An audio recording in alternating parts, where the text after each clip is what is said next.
Bari Weiss, new editor-in-chief of CBS News, already making some noise in her first days at her new job. According to a report from the New York Times, Weiss recently had a meeting with the staff of CBS's flagship news program, 60 Minutes. During that meeting, Weiss reportedly asked them the question, "Why does the country think you're biased?"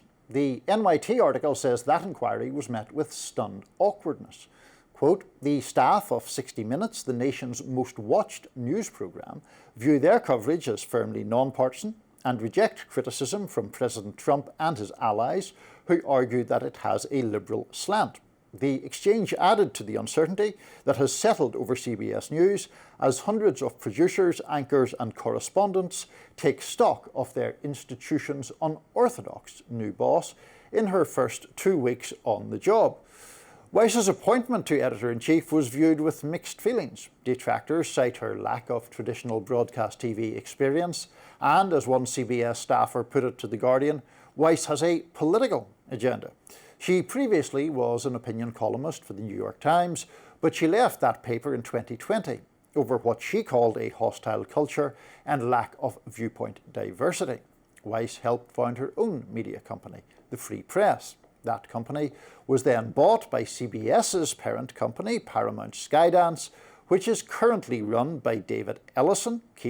Stay with us here, the son of billionaire Larry Ellison. The Free Press has had run-ins with CBS in the past. Last year, it published leaked audio recordings of an internal CBS editorial meeting and accused the network of being biased against Israel.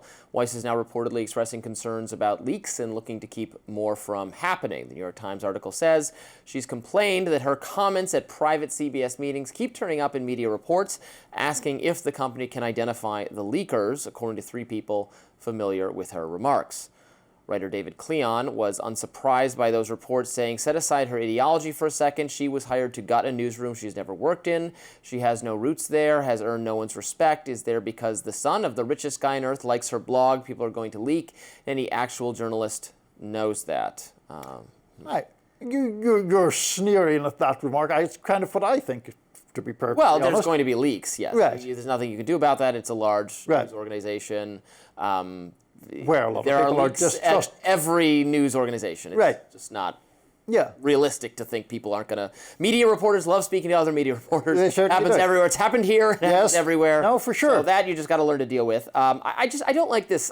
She's never worked in a. Who cares? Like she is a very successful businesswoman and journalist who created a news website from scratch that was wildly successful, even if you think the valuation had to do with some kind of political favoritism or whatever. What she assembled was impressive. She's not like just an opinion writer for the New York Times, and part of her role there, and part of what she's demonstrated that she can do so well at the Free Press is bring in talent. She is very good at identifying talent, at finding perspectives to feature. She built podcasts and debate programming and events, and she's very good at she can get famous names to contribute to the Free Press. She books really good. I think even mainstream liberal people recognize that she is an all-star booker. So I just don't, okay, she's never been president of CBS. Oh well, I just don't care about that at all. Like, they're shaking things up. You can be good at something without having gone through the normal procedures. Results are what matter. It is not guaranteed to be successful, but I don't care. Oh, but she didn't work in I don't care about that. No one should. I can't believe that we have come through today's show with fairly amicable discussions about Russia and Ukraine, Israel and Gaza, Venezuela, and the thing that we're most at odds about is Bari Weiss. Now, the point of experience, I would concede that. It's not, one doesn't necessarily have to be experienced in a particular thing to take the helm of it, although I would argue that it helps. Right. I just have not much time for her, honestly, because I think that the Free Press has tended to serve a niche that has always been very lucrative in American media, which is somebody who is purportedly or has certainly a history of being liberal in the past, who then gradually moves to the right and tells essentially rich and powerful conservatives that they're right about everything. And that's what I see the free press as having done over the period of its existence. I obviously have particular issue with some of the reporting on Israel and Gaza, the most famous or infamous example being that report that many people, including me, felt was kind of geared or engineered to cast doubt upon people suffering terrible effects of malnutrition in Gaza. So look, I mean, it's interesting, I guess, the extent to which Bari Weiss does divide opinion, not just between you and me, but generally speaking. I think the fear on the part of, shall we say, the old guard at CBS is that this is someone who has been brought in by a new owner who has already curried favour with Trump through the merger process to move their coverage in a more Trump-friendly direction. And obviously, journalists are going to have problems with that. Would you deny, I don't think it's such a horrible thing to ask the staff why or whether they think they're perceived to have a liberal slant. I think the 60 Minutes program very clearly has a liberal slant, which I don't even really care. I mean, they have a right to have whatever. We should not pretend people don't have slants. We all have slants. You have a slant. I have a slant. We all have views. To truly have if you really have no view of the news you're covering, news is not even like the right job for you. If you truly have not developed your opinions in a place that, in a way that they have taken form, good for you. I don't even know why you would want to be in this industry. I think the program is certainly slanted in that it chooses topics that speak to a liberal worldview and point out bad things about people of a right-leaning view. I think that's a bit. I mean, I'm now going to have to look up what 60 Minutes was talking about in the past few weeks, but I think that's an unfair characterization of 60 Minutes, that it goes after conservatives. I mean, I don't think that's really the case. It goes after conservative governance or points out bad things about it. They've also had they've had a couple things that maybe go in the last year or two, right, including coverage of Havana syndrome that I thought was just wrong and insane. Okay. The thing that turned many conservatives against them was that interviews with the European Union speech police the free speech thing, which was really egregious in my view of the tone of the CBS reporter, the 60 Minutes reporter, and how they seem to admire the power of the speech policers. Right. And so it was like wow, you can just take people's laptop here and stop them from talking? That's so cool. Was the tone of it, which again they have the right to do that. I think if you run enough things like that, then I conclude, okay, this is a liberal slanted program. Well, I know we have a finite period of time here ourselves, but I'm just looking through the Google listings for this season. So episode 1, Governor Spencer Cox, Republican of Utah, Dana White, the UFC CEO.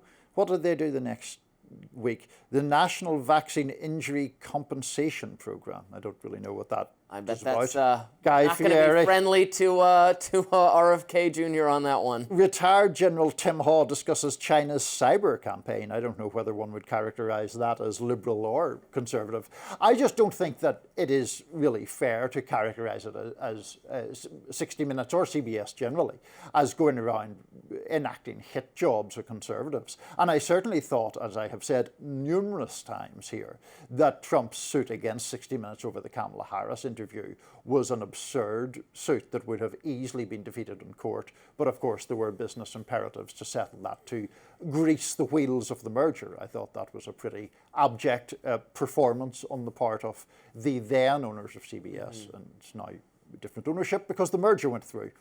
So the point about, is it wrong for Bari Weiss to say, why do you think you're perceived as biased or whatever? I'm not saying that she shouldn't, or that no one should ask the question, but like, Bari Weiss is obviously perceived as biased by lots of people. Was she asked the question in return? It would be equally valid to ask her. I take your point about people having opinions, and I have never really, this idea where very, very old school journalists would like, oh, I wouldn't vote because it might, like, why would you not vote? The point is, if you're doing straight news, can you separate it from your own opinions? Right. If you're doing what we do, can you defend your own opinions and have a reasonable discussion about them? So some of that stuff, I take your point on. But I'm just going to valiantly defend CBS News. Well, she also, and maybe I had this in mind, which is why I was so like, oh my God, they don't want to play, they don't want to even get to know her and see if it's going to work out. She had sent an email to staff. This was, I don't think we talked about this. This was last week or maybe the weekend before, just asking people to say what they did, what they do and what they think's working about the company, and like the union representing the employees, like, don't answer this email. Right. This is a trap. Come, like, the boss has to be able to ask you what you do, or it's just not going to work. This is not going to function. The organization can't, like, that's insane and stupid, and it was why I don't like unions. Well, we can have a whole other discussion about the But you gotta be able to ask what they do. The importance of the union movement, Robbie, to protect workers' rights. How dare you ask me what my job is? I'm suing you. And the extent to which the erosion of union membership has led to a deterioration in the role of, or in the position of working Americans in this country. So, you know. Well, maybe in other other industries, I'm not sure in media. I'm a proud member of our union at the Hill, but I would imagine that you're not a union. I don't imagine Reason is pretty big on union recognition. No, in fact. Well, I do find, maybe that we don't have time for a larger conversation, I think of all industries where unions and labor and whatever solidarity is a part of it, I have found them to be uniquely harmful in our industry, because the jobs are not, the idea of union labor, you're a factory worker, everyone is doing very similar work, let's make sure everyone is getting paid, nobody's getting undercut, there can be very standard. Media is so fluctuating all the time, and how you can have some kind of standard pay then seems to be actually a way to block competition from younger junior people starting out, which seems like a bad idea, and our industry is just going through so much destruction and transformation that it makes firms be able to be not adapting well. But I assume you take a different view. I take a vastly different view, not least because I consider the general relationship between workers and employers in any industry to be a fundamentally antagonistic one. I mean, the essential motivation of bosses is to extract the maximum amount of labor for the minimum amount of compensation.